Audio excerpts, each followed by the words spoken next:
Olá, estamos começando mais um episódio do podcast que quer saber. Política se discute. Eu sou Norberto Notari e essa é uma produção da RWCast, a central de podcasts do Grupo Rádio Web. Esse é um espaço para lembrar que política não fica restrita às casas legislativas, ao poder executivo ou ao campo acadêmico. Ela faz parte da vida de todos nós. Aparece nos almoços de família, nas rodas de conversa e nas nossas redes sociais, além do nosso dia a dia que a gente vê em todo lugar. E é justamente sobre isso que a gente conversa aqui, com responsabilidade e sem gritaria.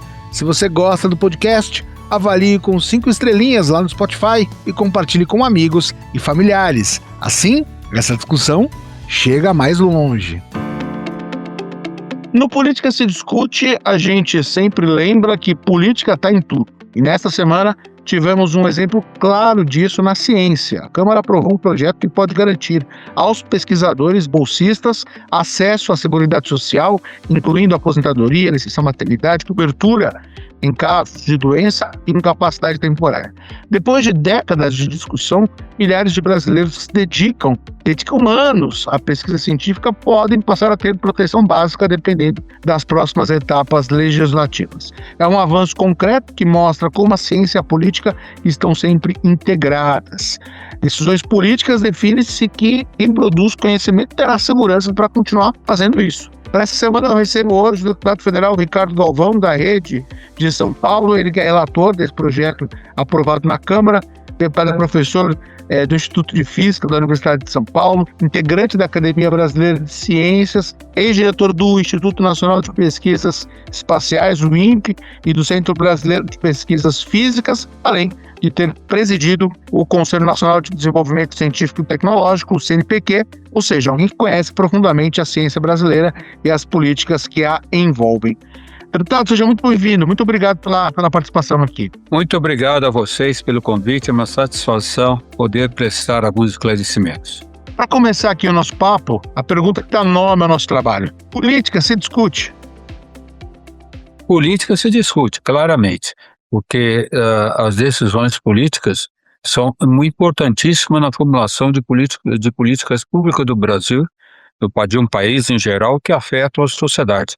Então é absolutamente necessário ter uma discussão, mas uma discussão profunda, uma discussão sensata e não baseada em sectarismos e agressões.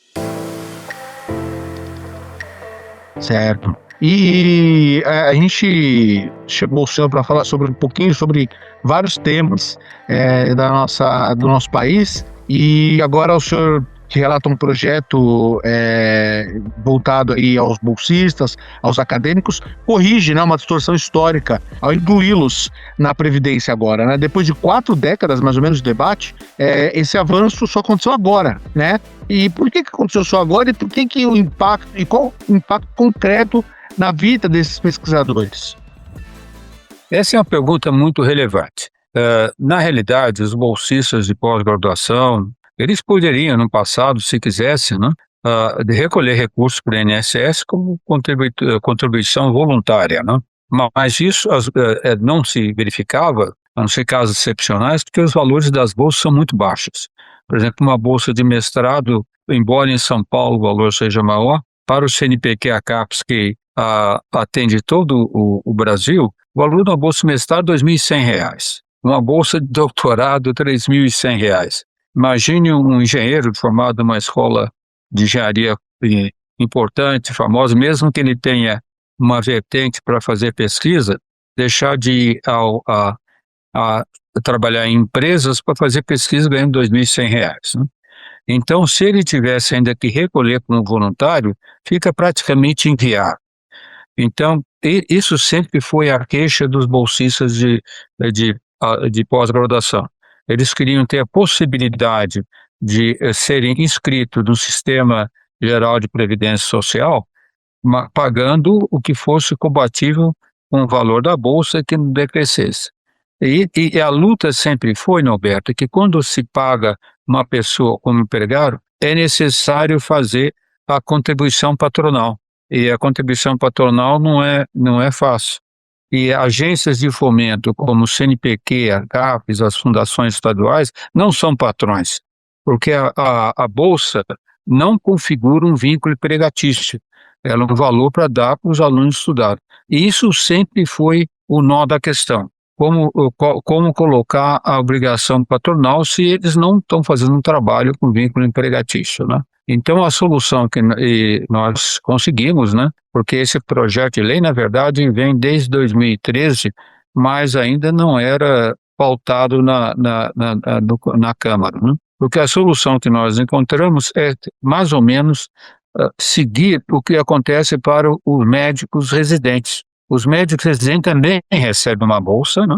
Eles entram como contribuintes individuais, não é voluntário, contribuintes individuais.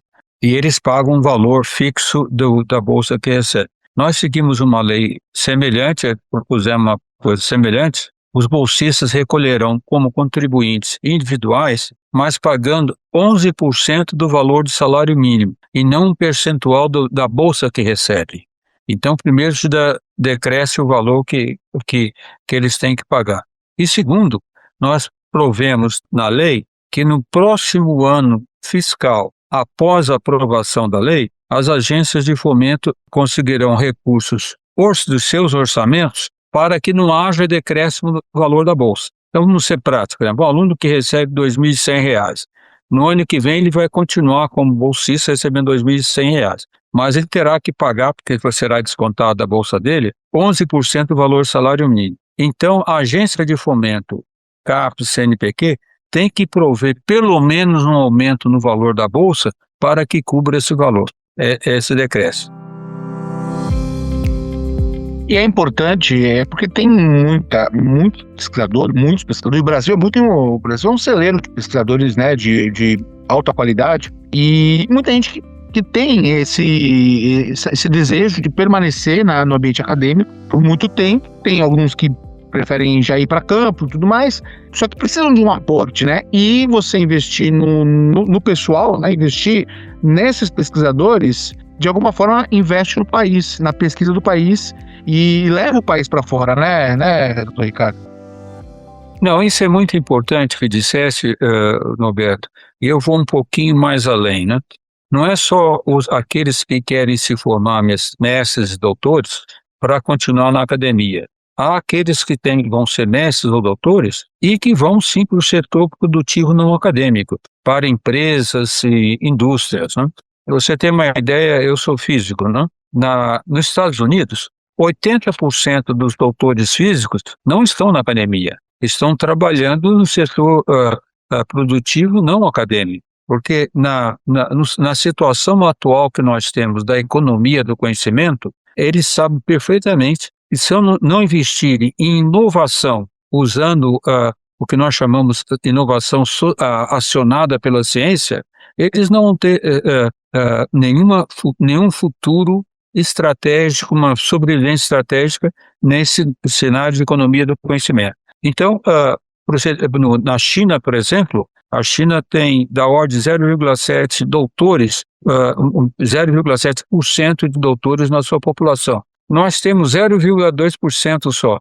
E a China, que desenvolveu, 62% desses doutores estão em ciências naturais, engenharia e matemática.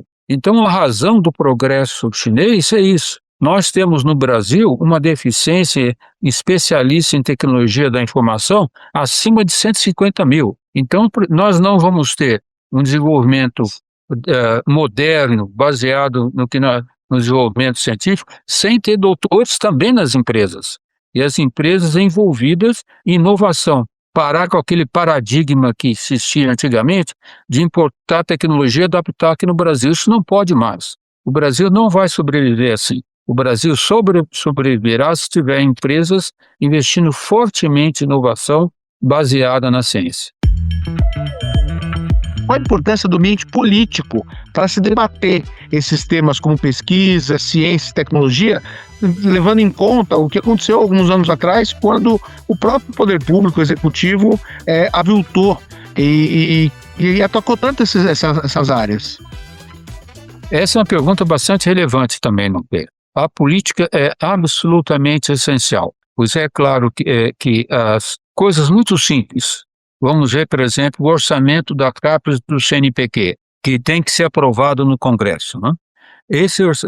Para ter aumento de orçamento e mais investimento, nós temos que ter políticas científicas, discussões políticas profundas sobre a política científica, né? No passado, no governo passado, isso foi muito difícil, vocês sabem a história que nós tivemos que enfrentar, foi de um negacionismo intencional, né? Porque as pessoas os políticos mais estultos que não entendem a relevância da ciência, às vezes veem até como obstáculo ao desenvolvimento, que é de uma idiotice total. Nós, por exemplo, qual é o setor do Brasil mais avançado, setor produtivo mais avançado, baseado na produção científica? A nossa agricultura tropical. A nossa agricultura tropical foi tudo baseado no desenvolvimento da Embrapa, a grande Joana Doberheimer, que foi importantíssima para mostrar como nós podemos incorporar nitrogênio no solo através de micro-organismos. E agora, uma das alunas dela, a professora Mariângela Hungria, que ganhou o Prêmio Mundial de Alimentação, que é equivalente ao Prêmio Nobel, também em continuação desses trabalhos. Então, infelizmente, nas nossas escolas médias, ainda nós não sabemos cativar os alunos para a importância da ciência no seu desenvolvimento. Todo mundo ainda pensa que é uma torre de marfim, mas não é mais assim no mundo, né?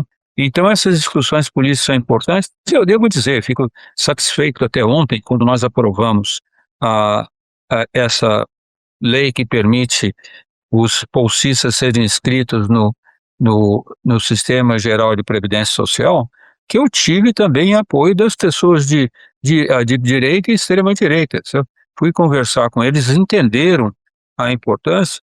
O PL, por exemplo, votou a favor da aprovação.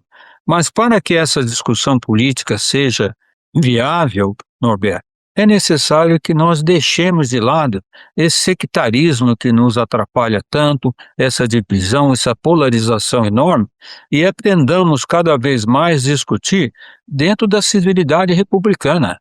Eu posso divergir de uma pessoa que pensa que é muito mais direita do que eu, ou muito mais esquerda, mas quando se trata do benefício da sociedade, da importância dos valores da ciência, por exemplo, na formulação de políticas públicas, nós temos que saber conversar entre nós, deixar essa polarização. Cada vez que eu vou na Câmara, que eu escuto os discursos começam, um falando mal do Lula, outros falando mal do Bolsonaro, se perde mais de meia hora das discussões com essas idiotices, essas idiosincrasias, sem discutir mais aprofundadamente os problemas que afetam a sociedade brasileira. E nós temos que evoluir cada vez mais para saber discutir a importância da política na formulação do nosso futuro. Aliás, a gente vai migrar de uma forma leve, porque é um tema que vai continuar sendo tratado agora, mas para um outro assunto que o senhor também conhece bem, que é a questão ambiental. A gente tem dados do mês passado do IPTER, que monitora o desmatamento, uma redução significativa até de desmatamento da Amazônia, né? Já apontado. A gente tem dados de avanços estruturais na redução do desmatamento, deputado, ou ainda são números frágeis? Olha, essa questão do meio ambiente, vamos falar mais geral, inclusive desmatamento, é complexa, né? Primeiro, é claro que as ações do governo, sob a liderança da grande ministra Marina Silva, né, fizeram retomar todo o controle do desmatamento que foi combatido no governo passado, né? Eu gosto de falar que nós conseguimos, pelo menos, trazer toda a boiada de volta para a cerca e fechamos a cerca, né? A boiada que o Ricardo Salles colocou lá, né? Eu gosto de falar até o termo boiada, porque no regime militar, quando se falava em conquistar a Amazônia, né, eu lembro de uma frase, se não me engano, de Delfim Neto, que falava: a maneira de conquistar a Amazônia é botar os bois entrando na Amazônia e seguir suas trilhas, né? Então, o controle da boiada é muito importante. Bom, então, no governo Lula, nós conseguimos um avanço notável no controle do desmatamento. houve uma diminuição forte da área desmatada. No caso da Amazônia, nós talvez esse ano alcancemos o recorde de redução de desmatamento de todos os tempos, espero que isso aconteça, embora o El Niño esteja entrando agora, e o El Niño sempre atrapalha muito, mas também conseguimos no Cerrado, estamos expandindo para outros biomas. Então, sob esse ponto de vista, tivemos avanços e conquistas bastante importantes para a sociedade. Mas também tivemos retrocessos. Uma das maiores amarguras que eu tive na minha vida foi a votação na Câmara, quando eles derrubaram todos os vetos do Lula ao PL da devastação, né? Então, o controle ambiental foi praticamente, todos os mecanismos que nós tínhamos elogiado no mundo todo, foram praticamente todos esvaziados. Por exemplo, hoje se permite, dentro da lei que foi aprovada, até os municípios aprovarem investimentos ou projetos sem uma controle ambiental federal, né? E aí com um mecanismo muito fraco de aprovação. Isso me incomoda muito e estou bastante assustado com isso. Por exemplo, lá em Caçapava, em São Paulo, tem um projeto que é completamente desnecessário e estúpido, na minha opinião, de fazer uma produção de usina com termoelétrica. Nós conseguimos parar ainda antes do PL da devastação, mas agora o município vai ter força. Sob esse ponto de vista, estou bastante preocupado, e aí um ponto que dissesse a questão de discussão com a política. Não sei se vamos conseguir reverter, mas eu estou bastante assustado com essa questão do PL da devastação. Não há um consenso em relação à questão ambiental, né? Você tem aí uma briga política disso também, e não é só no Brasil, nos Estados Unidos não tem nenhum interesse em cumprir as metas assinadas anteriormente em outros governos. Muda governo, muda gestão. Por exemplo, a gente teve agora o anúncio do Plano Clima, né? Que são algumas metas indicadas aí para se cumprir até 2035. Só que se muda o governo, volta a extrema-direita ao poder, que foi a mesma extrema-direita que questionou o senhor mesmo quando era diretor do INPE lá, na questão do desmatamento. Como faz para se manter algo estruturado, sustentável, para que as pessoas entendam que o que a gente está falando sobre o futuro da vida? Isso é uma preocupação que nos afeta muito, Roberto. Primeiro eu quero falar sobre um pouco dos Estados Unidos. Como dissesse, que nos Estados Unidos não tem interesse na questão do clima, vamos colocar de uma forma mais correta, né? O Trump não tem, sabe? Porque, por exemplo, quando eu tive o problema de ser demitido do INPE, né? O Trump estava no seu primeiro governo, né? O Trump estava no seu primeiro governo. Um dos lugares que eu fui imediatamente convidado para dar palestra foi na Universidade de Columbia, em Nova York, um grupo enorme de ambientalistas e vários estados americanos preocupados com a questão do clima e com políticas públicas que depois o Biden conseguiu implementar para o controle do clima. O Biden trabalhou em direção correta, né? Então, eu coloco isso porque eu estou vendo esse maluco beleza que entrou na direção, na presidência dos Estados Unidos, que está afetando a vida do mundo todo, né? Às vezes se fala nas políticas dele como sendo política americana, não são em geral, né?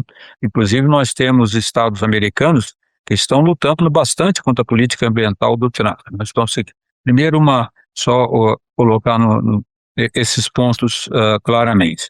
Na questão inclusive do Plano Clima, vocês viram, né? Que foi lançado agora segunda-feira, e tivemos um problema, muitas pessoas reclamam, né, porque demorou 3 anos e meio para esse plano ser feito, né? E esse plano, a coordenação eu lembro, na eleição passada, estava a Marina Silva, nós tínhamos até a proposta de fazer uma agência do clima no Brasil, que foi vetada por membros do governo. Porque a questão não é simples, João Roberto. Você veja que o Plano Clima foi feito, embora coordenado pela Casa Civil, Ministério do Meio Ambiente, Ministério de Ciência, Tecnologia e Inovação, envolveu todos os ministérios, né? Você não pode fazer um plano sem considerar a questão energética, a questão social, como é afetada as populações originárias. São uma questão, problemas grandes, não só de produção, também de energia, mas também de transmissão e assim por diante. Mas estive lendo desde segunda-feira algumas coisas, só o resumo executivo, porque não pude ler todo, era enorme o plano clima, está, na minha opinião, pensado de uma forma correta, porque eles têm 3 eixos principais, né? O último nas estratégias, dizendo como isso vai ser implementado. Vai ser difícil, porque dentro do próprio governo, nós temos que ser honestos entre nós, houve muita reação contra uma elaboração de um plano desse, né?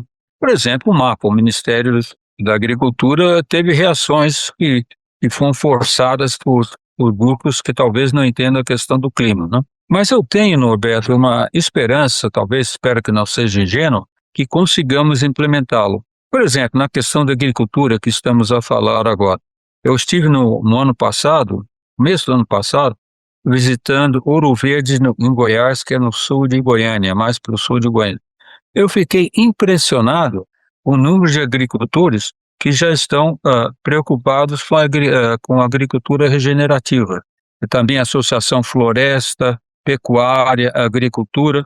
Não é que eles sejam bonzinhos, porque eles estão a perceber que se não forem nessa direção, não vão conseguir exportar. Porque, por exemplo, os Estados Unidos não, mas a Europa cada vez mais vai colocar condições de sustentabilidade nos produtos que compram, e também rastreamento, etc.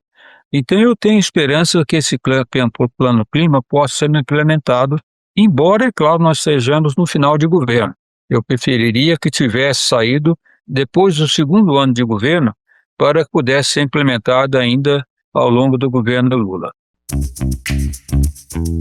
Porque o agro já tem uma preocupação, porque até o que é produzido pode ser afetado com as mudanças climáticas, como já tem acontecido, né? Então, assim, deveria ser até um apelo para que se andasse de mãos dadas, né, com os trabalhos feitos pela sustentabilidade. E quando a gente fala sustentabilidade, é exatamente isso que a gente está falando aqui agora. É você fazer um plano que se perdure, inclusive, mudança de governo, mudança ideológica de gestão federal, né, doutor Ricardo? Não, isso está correto, sim. Você veja, por exemplo, só para dar um exemplo também ao longo disso. No governo passado, uma das discussões que eu tive muito forte com o ministro do Meio Ambiente da época, né, o ministro da Pasta Boiada, foi quando eu estava como diretor do INPE, né, foi quando ele falou contra o Fundo Amazônia, por exemplo. Né? Lembra que ele disse que o Fundo Amazônia é só para dar dinheiro para a ONG, etc. Né? E essas pessoas, eu fico muito preocupado, porque eles distorcem fortemente a realidade para que se encaixe dentro da sua ideologia. Então, o Fundo Amazônia, por exemplo, quando eu estava diretor do INPE, eu usei 2 projetos do Fundo Amazônia que nos permitiu tivemos recursos para fazer monitoramento por satélite, desenvolver novos sistemas para a Amazônia, né? E era tudo, eu lembro até que ele falou que um recurso enorme, agora eu não lembro, para uma ONG da Amazônia, daqui a pouco eu lembro o nome dela, porque estava gastando com o pessoal. Mas o pessoal que faz análise de desmatamento é exatamente pessoal. Ele tem que pagar gente para que faça análise de desmatamento. O governo Lula conseguiu recuperar o Fundo Amazônia e trouxe mais países colaborando para o Fundo Amazônia. Eu creio que no ano passado, não me lembro da figura correta, mas nós investimos da ordem de 3 bilhões de reais com recursos do Fundo Amazônia para projetos de interesse de monitoramento e redução da emissão de gases de efeito estufa, né? E se olharmos agora o plano clima, como foi feito, da importância dessa discussão política, é uma coisa que talvez as pessoas não tenham visto. Alguns setores, a agropecuária e algum setor industrial, foi permitidos a eles até haver um aumento na emissão de gases de efeito estufa. Porque na agricultura, com a expansão da agricultura, é permitido um certo aumento, eu não me lembro bem o valor, eu tomei nota assim. Na questão da indústria, eles podem aumentar um pouco a emissão de gases de efeito estufa de 13% a 35%, 34% dentro da meta para 2035, porque se nota a importância de recuperação da indústria brasileira e do que quer se fazer. Então, por exemplo, o MDIC teve que entrar nesse planejamento. Agora, essa emissão de gases de efeito estufa, a redução vai ser compensada em outras atividades, controle não só do desmatamento, mas o incentivo à recuperação de florestas, né? Vocês sabem porque que agora existe, dentro da questão de redução do carbono, a possibilidade de ganhar dinheiro com isso. Aliás, tem uma empresa brasileira grande, Regreen, que investe em reflorestamento e ganhando dinheiro até de fundos de pensão para ter recurso daqui a 20 anos, né? Então, essa estratégia de nós vamos enfrentar as questões climáticas, porque o plano ele tem 3 eixos, né? Adaptação, mitigação e o outro ele chama de estratégias transversais. Esse nome estratégia transversal é muito importante, Norberto, que mostra que não é o MMA que vai fazer isso, tem que envolver vários ministérios, tem que envolver várias iniciativas, né? Então, é um plano bastante, não é como diz o opositor, um plano de ambientalista maluco, não. É um plano de pessoas que sabem não só a questão de a mitigação dos efeitos climáticos, mas saber usar essa oportunidade, inclusive, para evoluir economicamente. Uma coisa que eu acho, sempre sugiro quando eu falo com ambientalistas aqui, é facilitar a comunicação para quem está ouvindo a gente agora, por exemplo, porque tem muitos nomes que as pessoas não conhecem. E às vezes as pessoas não têm ideia da importância que é a sociedade, né, o cidadão como sociedade contribuir com o poder público, né, no controle a isso, né? Então, por que a gente está falando de meio ambiente? Por que a gente está falando de clima? Daí mitigação, a gente fala que eu fiz uma matéria sobre o plano clima, né? Falei com 3 ambientalistas. Nós explicamos mais ou menos o que era ser feito. Então, acho importante a gente sempre também trabalhar a questão da comunicação para demonstrar para o ouvinte, para o cidadão comum, a importância de se tratar esse tema. Muito importante essa tua observação. Eu estive agora na semana passada, sexta-feira passada, eu fui fazer uma visita, falar com um grupo de jovens que trabalha na questão do meio ambiente, em toda a região de Salesópolis, próximo da nascente do Rio Tietê. E eu fiquei impressionado, Norberto, eu fiquei muito alegre, com o espírito levantado de ver como eles também estão trabalhando exatamente para conscientizar a sociedade da importância da preservação do meio ambiente. E não é só preservação também até para evoluir, para ter mais empregos, para ter oportunidades econômicas, né? Aliás, quem mora ali naquela região, próximo de São Paulo, acho que todo paulistano que às vezes fica lavando calçada com esguicho, jogando água, né? Eles deveriam visitar a nascente do Rio Tietê, para se conscientizar da importância ambiental. A nascente lá, se tu fores ver, sai da ordem, agora eu estou lembrando, da ordem de 3.500 litros por hora que sai. Não é muita água, mas isso vai crescendo, mas é uma água limpíssima, né? E aí se ele leva, eu bebi até água, e vai comparar que está em São Paulo, né? Ele nota o que a sociedade faz de mal à natureza, né? E para recuperar isso é muito caro. Então, realmente, a tarefa, e isso é um pouco tratado também no plano clínico, a tarefa de conscientizar a sociedade é muito importante. Deputado Ricardo Galvão, você dá uma dica de leitura para dar para o nosso ouvinte? Essa é uma pergunta bastante importante da questão de leitura, né? Eu vou recomendar um livro, talvez choque algumas pessoas, né? Um livro recente publicado pelo grande arqueólogo brasileiro Walter Neves, aquele que trabalhou, esqueci o nome daquele fóssil em Minas Gerais, a primeira mulher que foi trabalhada, que ele discute um pouco a questão de como foi a carreira dele, como foi difícil para as pessoas entenderem todas as dificuldades que um cientista no Brasil enfrenta, mas como luta. Então ele tem um livro, agora eu vou lembrar o nome dele, mas o autor é Walter Neves.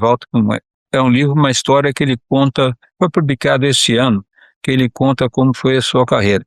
É um livro fino, mais interessante para quem tem interesse científico, para ver como é que é a carreira científica de um grande cientista brasileiro.